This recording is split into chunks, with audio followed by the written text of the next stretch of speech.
Hi guys, it's me, just losing again.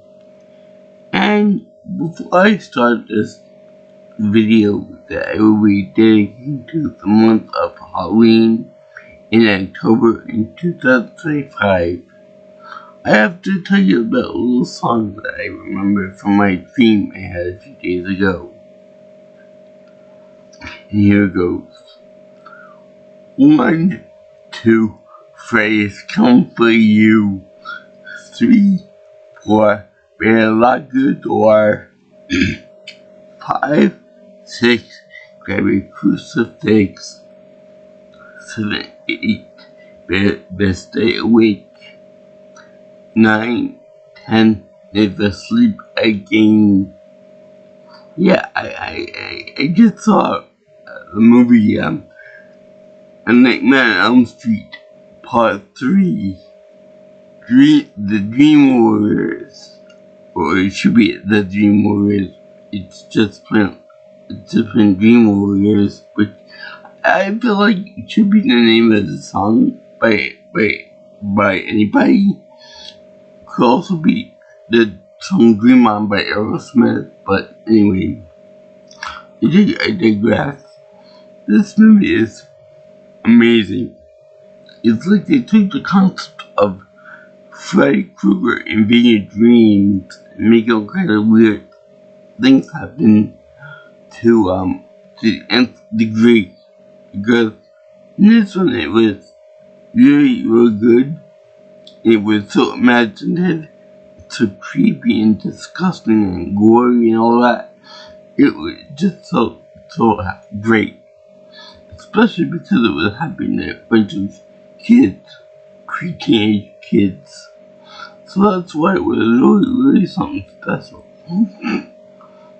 God bless the 80s where you could have torture and maiming happening to children and still get away with it. Because this movie is definitely worth it for just that long. This movie came out in the late 80s, in 87 to be precise, 2 years after this bundle of joy came into the world, made. So, yeah. I never saw it as a kid. I couldn't tell that I would probably get nightmares for life. And, yeah, this movie is really awesome. So, let me just say that, there will be some spoilers alert, some great effects, some great, quite little nightmare cue for the rest of your evening. To, when you hear this or watch me talk about the movie. So anyway, there aren't too many people in here that are well-named actors, or in this case, actresses. The only one that I can think of are Hilary Camp, which plays Nancy Thompson again. I think maybe in the final role, because in this one she dies for good, and they have a funeral for her, unless they find some way to resurrect her in 4, 5, 6, whatever else. And let's see, there's also Patricia Arquette, which plays Christine. Now, I always thought that this character was played by the same girl that plays Captain Marvel in the Marvel Cinematic Universe, but I guess not. So anyway, this movie starts out in the insane asylum with children, and they also say that these children are last survivors of Street, in which the parents just had tortured Freddy Krueger for all of its crimes against children.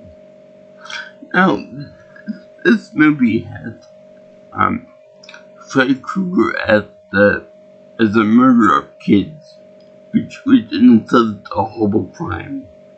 Okay, don't get me wrong, but then in the movies, I forgot which one it started out with, but it said that Freddy was into other things to do with children, which is highly illegal and highly morally reprehensible.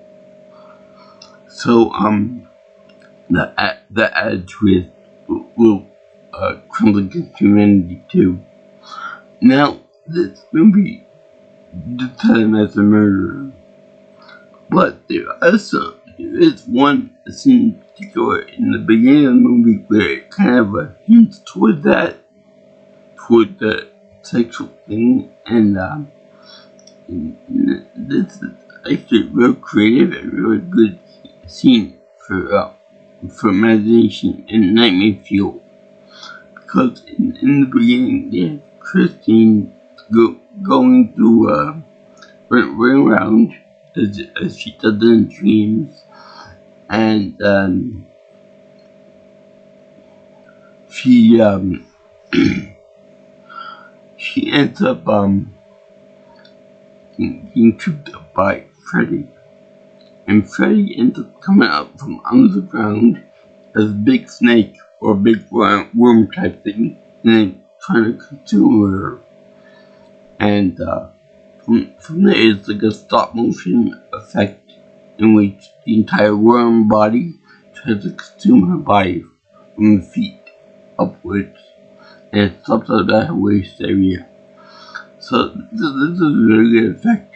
It reminds me of the effect they pulled together for the Beetlejuice movie like a year afterwards, in which Beetlejuice becomes a snake and a railing for the staircase. So very similar to that. But the way they did it was that they had the snake all the way up to her belly already, but then they had it, but it pulled down off of her legs and whatnot. And then they just reversed the footage, so like she was screaming as they were trying to devour her. So, being that it's a supernatural being that's Freddy Krueger, which is obviously a man devouring a woman from the legs up to her waist area, kind of has a sexual meaning behind it. I mean, I don't know, because I never got that far into Freud, but I'm gonna say that it would definitely be in the territory of some kind of sexual misconduct there. In any case, I love the dreams that these kids have. They're very funny and very psychedelic and groovy and weird. Besides the whole, gigantic Freddy condom trying to eat you up, there's also this other nightmare in which this kid goes to sleep. The song says not to go to sleep, best stay awake. And so it kind of fumbles that up a little bit, so that line from the song, but yeah. Even mind it's in this little in the movie. So anyway, they have to fall asleep. I don't know whether it's on drugs or whether it's by just natural sleep. In any case, they have to keep fall asleep, and then they have him get woken up by Freddy Krueger, and Freddy does like a puppet show with the kid's body, but only the strings that connect to the puppet normally to his hands are actually his veins and arteries from his arms and his feet. It's really creative and probably really painful to the kid too, and really odd. So then they had him going up to the roof of the tallest tower of the asylum and jumping off. And the kid that sees all this and warns everybody just happens to be the mute kid. Not because of any disability, because it got such a psychological trauma to him that won't allow him to speak up. Of all children in the ward, why do you have to be a kid that doesn't speak to witness this? So he's over there letting the nurses know, banging trays and pots everywhere he goes, and just making a racket. Yeah, kids and everybody knows to go in his room where he sees the kid jump off the building to a doom. Because if you try in the dream world, it die in the real world too. There's also a little bit of claymation beforehand of Freddy over there becoming a real boy from Puppet. That's really cool. As grim as it is, it's really cool to see this. But I really wish that they had tried doing this same stunt with the Hank kid. Oh boy, that would have been funny as hell. Especially come from me being in a wheelchair. So, to see the good defense thing. Look, boys, I can walk. I'm happily walking along. Oh shit, I'm going up to the top of the building without my willpower kicking in. Oops, I can fly. Yay, I can fly. Oh, smash. Yeah. That's something that I'm sure that the creators behind Family Guy wish they could do with just once in the forest.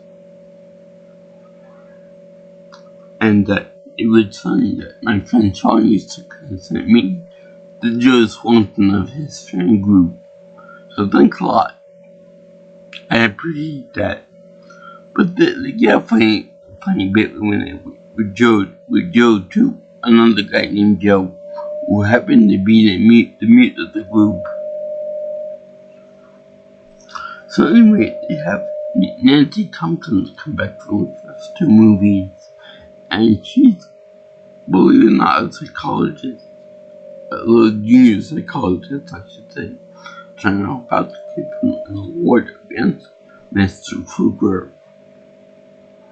So, that's pretty nice. She actually convinced one of the non-believers quite literally into falling into the pool.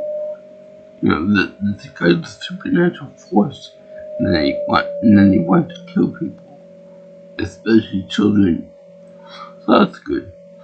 But the one thing that I missed in this movie, they have a bunch of kids in a psychological ward who you would think they would have one person in it. Nurse Ratchet. This movie would have been 100 times better if they had her doing it. Or they would have had actress, Miss Rachel Fletcher. Yeah, Miss Rachel Fletcher, I think her name was. That would have been a true out of Sunday of this movie. It would have been really good to have Miss Ratchet in the movie. But they get someone that looks equally the same as she does, but a little older, I should say. And she's one of the type of people who says no to Miss Thompson and no to the guy that wants to help out and stuff, that believes in he. Also of note that he is atheist, so he doesn't believe in supernatural powers or God or Jesus or anything like that, but he does come around at the end. Especially when they find out that only Christian iconography can actually weaken and destroy Mr. Krueger.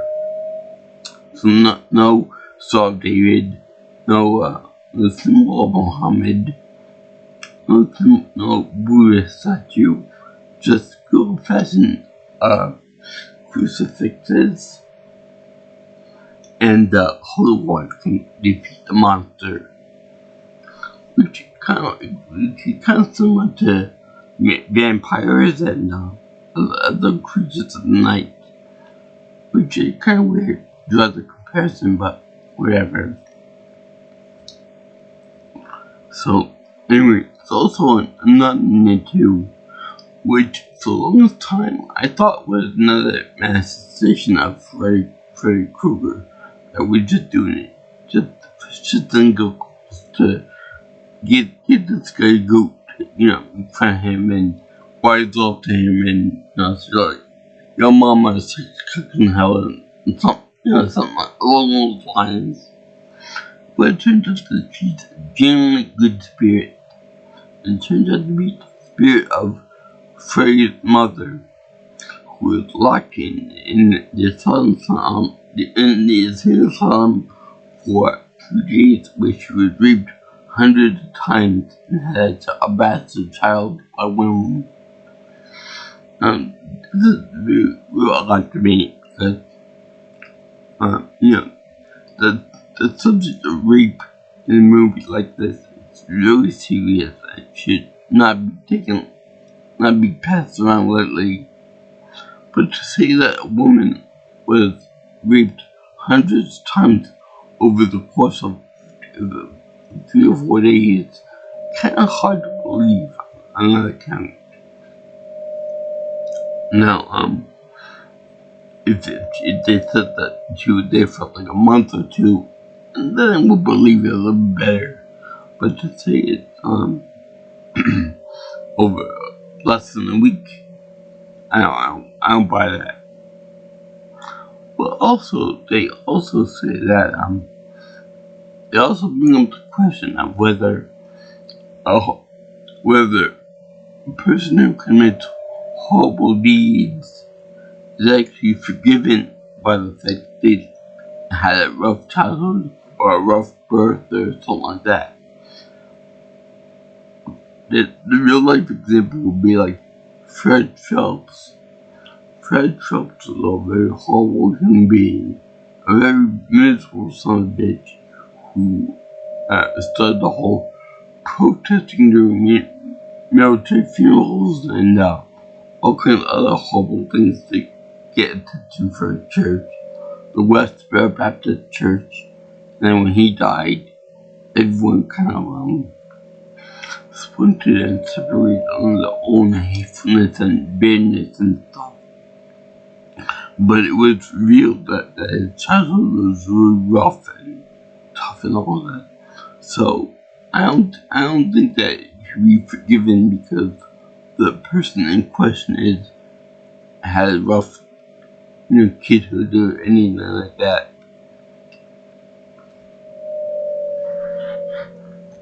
So anyway, Nancy trying to help out these kids to, fight back against Freddy Krueger, and they get picked up one by one, two by him, and they even have Lawrence Fishburne in the movie too, as Max. Now most people will know him as Morpheus from the Matrix movies, as well as from John Wick. But I know him from even before that. Even before this, that's Cowboy Curtis. Yeah, I'm sure he would love to have that buried in the backyard, along with Freddy's bones. But yeah, he was doing it's Cowboy Curtis on the Pee Wee Herman show, of all things. So if you can see him, find him with that little bit of history, see what kind of reaction you get from him, if you like it or not. So anyway, they have him being very protective of his kids, which sounds kind of weak, but thank God they don't have anything with the worldliness we are. A strange and perverted like you do in Terminator 2, Judgment Day. So anyway, they have the guy there in particular with kids. We want Joey is about to get a little piece of action because there's a very attractive nurse there. And she says, Joey, could you come in here for a minute? I'm like, okay, hot damn, I'm finally gonna get some action, yeah. And it's like, she unzips herself, her dress and all that. And she said, do you like my body, Joey? I said, now, also with this character of Joey, they have a teardrop on his cheek over there, symbolizing murder. Something was a murder, I think it's murder, and it disappears out the scene. I don't know why, but it does. So anyway, they're like, Joey, do you like my body? I'm like, nah, I prefer brunettes. Sorry, honey, bye. Good luck trying to talk to somebody else. And you know what? It sounds gross for what I just said, but he really does get tongue-tied by her. Quite literally, because then she starts spitting her tongue out on the four corners of the bed, spitting him down, like the alien from Alien. And it's really funny because it's just to be another manifestation of Mr. Freddy Krueger. And it's funny that his wisecracks took on even after the little bedroom turned into a fire pit right out of hell. It looks like what you would see in Dante's Inferno game, with the bottom of the pit looking like a big anus that breathes fire. So I don't know what you want to make of that, but whatever. So the kids being suspended by these 4 tongues being suspended over this fire anus. So it's actually really funny. It actually reminds me of the second level of hell, Lost. And that's really something nice. So then you might wonder, how did they get the name Dream Warriors from? Well, it turns out that in this movie that's based on number 3, there's a one spot where I can think of where they do the 3D gimmick. And that's where they have like metal balls, from the motion machine that you go back and forth like that. It's a dream sequence, the ball come loose. So thank God that's the only part that I've seen that looks remotely 3D.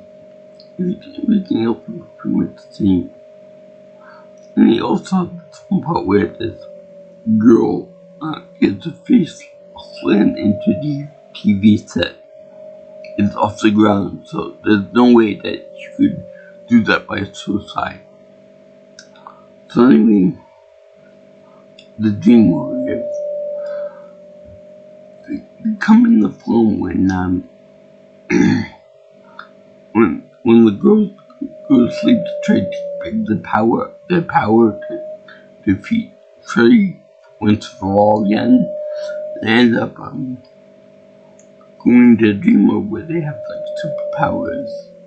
And so one guy has the power of super strength, like the Hulkster, I should say, not the actual Hulk, where he can go through walls and stuff. And the other group can do silly little backflips, which comes in handy for fighting Freddy. And I'll give you 3 guesses as to what the guy in the wheelchair says, what his dream is. Take a wild guess, I'm sure you'll probably get it on the first shot. His dream is to be able to walk. Yeah, no, go figure. I would never guess that. I never had a dream where I could look around. You know, I don't really get the idea from. It's not like all disabled people walk around strutting and stuff like a damn peacock. So yeah, he also is the ruler of a mystical land based on Dungeons and Dragons. But you have to create the copyright, so it's wizards and wizards and something other. So he gets transported into the dream world. Freeze over there with a witcher from hell with a lot of blades and stuff. I say, if I were being approached by a witcher like that, I say, bring it on, bitch. And he's upset with his magical powers, and he's like, I don't believe in fairy tales. It's like, but you're a supernatural ghost that attacks people in their dreams. How can you not believe in fairy tales? It's like something, I don't believe in dictators.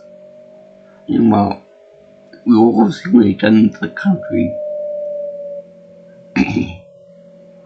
Anyway, let's see, well, they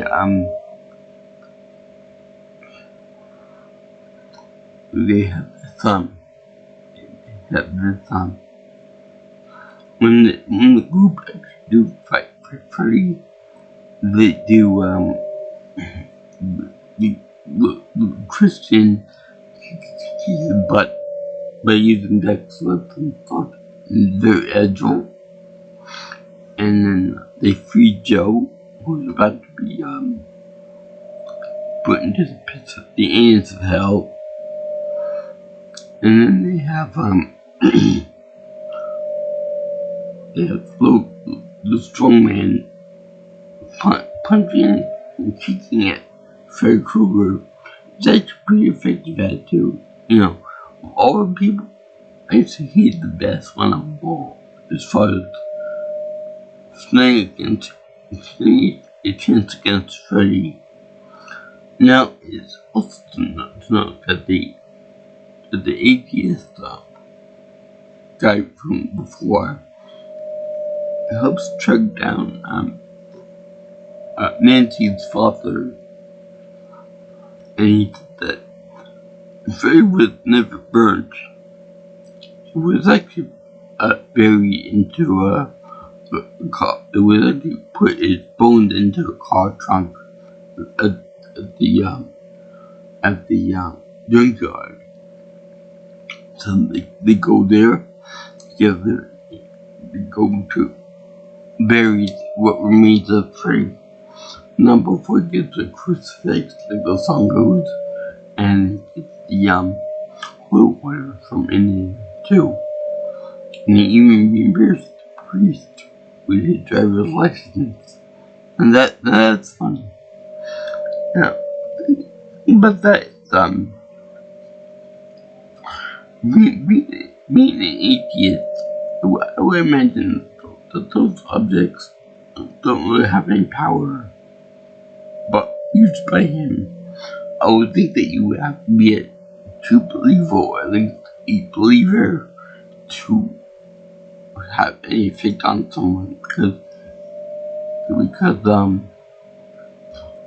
know, if that was the case, anybody could use any religious item without actually believing in that.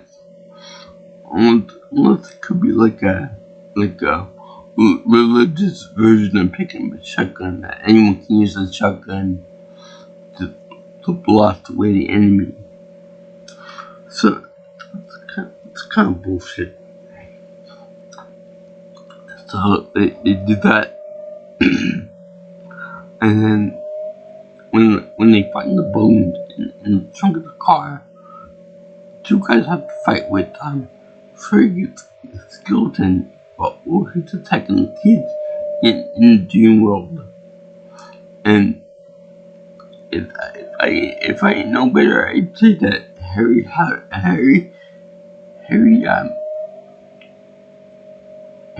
Harryhausen did the effects for it. The same guy that did the Jason and the Argonauts and plus Titans skeletons, because it was just so good to see that. We're like, oh, joy and rapture. Finally can get in the skeleton scene. So the skeleton has a mean brow on him. Or an evil brow on him for some reason. And they show him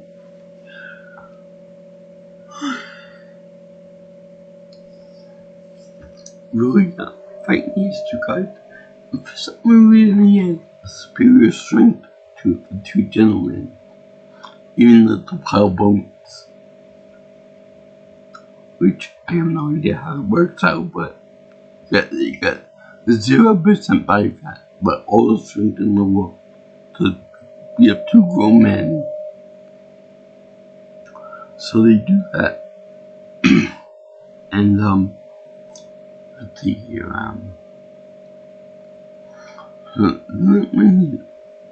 when we buried some guy, one of the guys, actually faced with the father and shoved him into a glass piece, much like they do in Christine, which speaking of which, the car that they get bones out of looks an awful lot like back in the Christine. They even got like an evil face to it. That's actually pretty funny.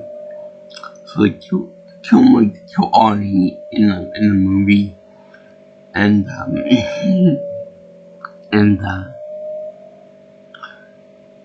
so basically the atheist versus the bones of Freddy, and they're even black, like his soul is black and stuff. So as he loses that, he shoved into the grave, into like a shell grave that was meant for Freddy. He ends up the skeleton ends up moving the focus of sight or whatever it was, and then he ends up collapsing into a pile of bones again. So then the guy climbs out of the hole and gets cleaned up a little bit, shoves bones into the hole, and so after Joe gets freed, he does and he sees that everyone else is fighting with Freddy Krueger clones and then being pulled into a hall of mirrors. He got like a big fun house, and they're all getting defeated one by one and taken captive. He does the ultimate thing and does yup from Dr. Seuss's What is a Who. But no, he does the ultimate no, and he shatters every mirror over it. I would like to think that when George Lucas wrote that line for Darth Vader and there ended with Revenge of the Sith, and he copied it from there. Only he uses his force powers to destroy everything in the room there. This guy just does no, and he shatters all the mirrors, kills three clones, and then you even have when the father comes down from heaven, like in the movie Ghost, to console Nancy. Turns out to be Freddy in disguise, and he fooled you, and he kills her in the stomach with his famous claw fingers. And kills it for good this time. Yeah, and they have a funeral for it in the movie.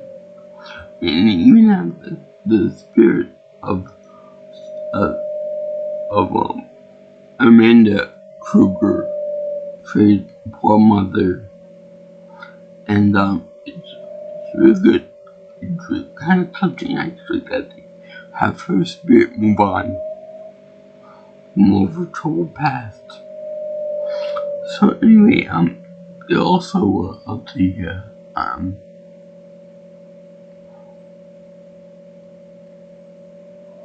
yeah, but it was funny that when Furious thing with Nancy and the others, that when in the real world, when the guy sprinkled the holy water on top of the bones, it like sprinkles it, splashes on the bones, but yet, when the bones, get sprinkled on with the water, the exact pattern of it ends up going into Freddy's body in the dream world. So that's something very fun, real coincidental. It's not like one whole big boom and then that's it. It's like a little sprinkle here, a little dabble do ya, and then loses power and then he ends up getting more on him and then they kill him. I would love for him to say, oh world, you curse you and everything, which says, so yeah. That movie was actually pretty good. The survivors are good. But I forgot to mention about this one girl in it that is like a tough girl. And she wants to be in the dream world. She's beautiful and she has a big mohawk out of her hair. And the mohawk is like half the length of her body. So it's very cool. But what's not cool is that Freddy can read her thoughts and show her fear as to what her fear was and what she did to herself years ago. And he sprouts little, instead of the famous little the knives on his fingers, he was able to sprout little syringes on his hand, indicating that he at one point were to or to be a drug addict and injecting methadone. But it's kind of funny the way he put the wounds on her body as being little mouths on her arms, and then they say, "Feed me," and then they pucker up like in the movie Little Shop of Horrors remake. It's real funny and very disturbing and kind of cute too. The way it's like 5 on each arm, and then they're like puckering up to get sustenance, like in the movie. Drug addiction, no joke. This makes it funny. So I don't know if you think that that's perverted or not, but she takes it, and the one tough girl becomes docile. I believe they killed her. And yeah, also yeah,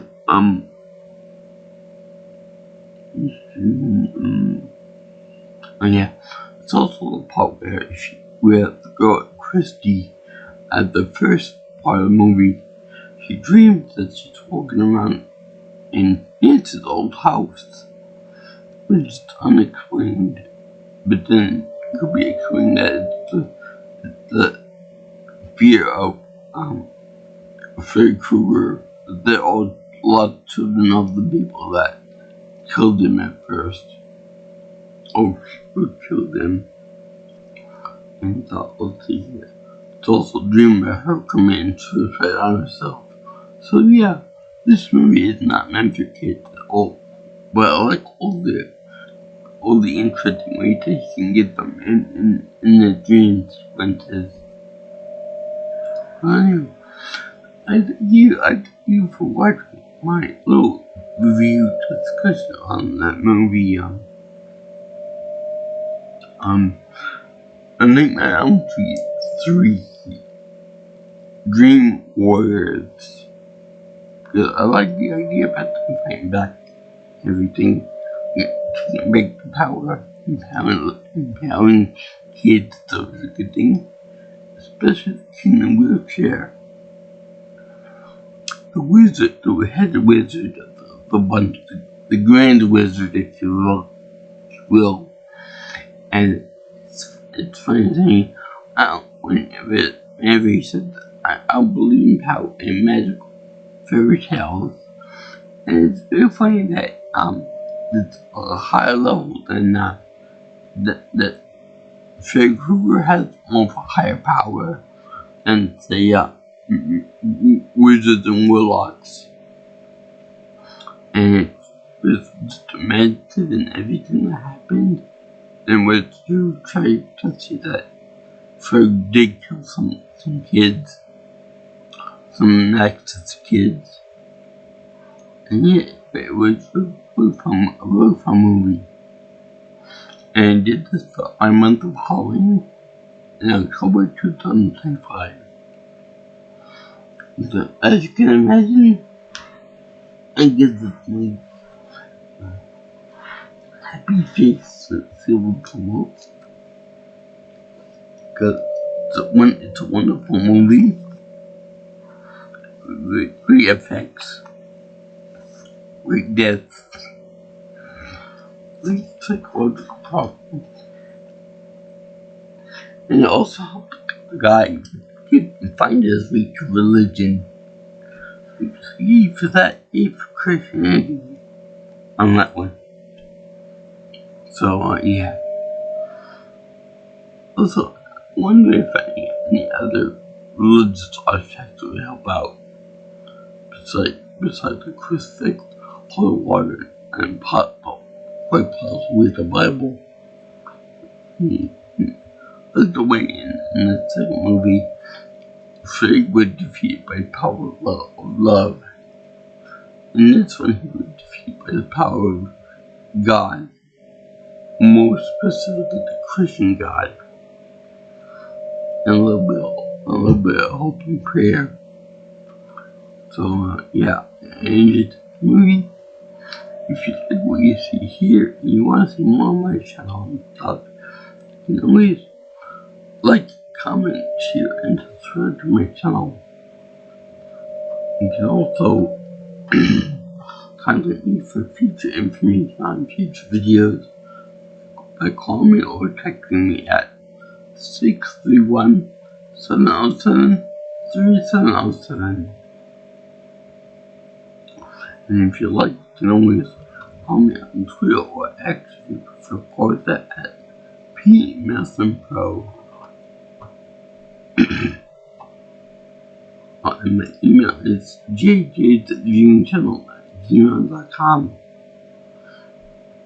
So, ask anyone that likes these favorite Krueger movies and Nightmare on Elm Street movies. It should be called Nightmares on Elm Street plural, because they made way too many of these so far. This one should be it, because the main girl, the recurring character, Nancy Thompson, is dead. So is her father dead. But I got a feeling they could go resurrect her ghost something in the future movies. I know that in one movie they actually do have Nancy Thompson at the Agnes camp that had a lot of camp. And God bless Freddy Krueger himself at the actor. Can't think of his name offhand, but he had this going on for years now. So, congratulations Robert, not England, Destiny. So, my hat's off to you. My fedora's off to you.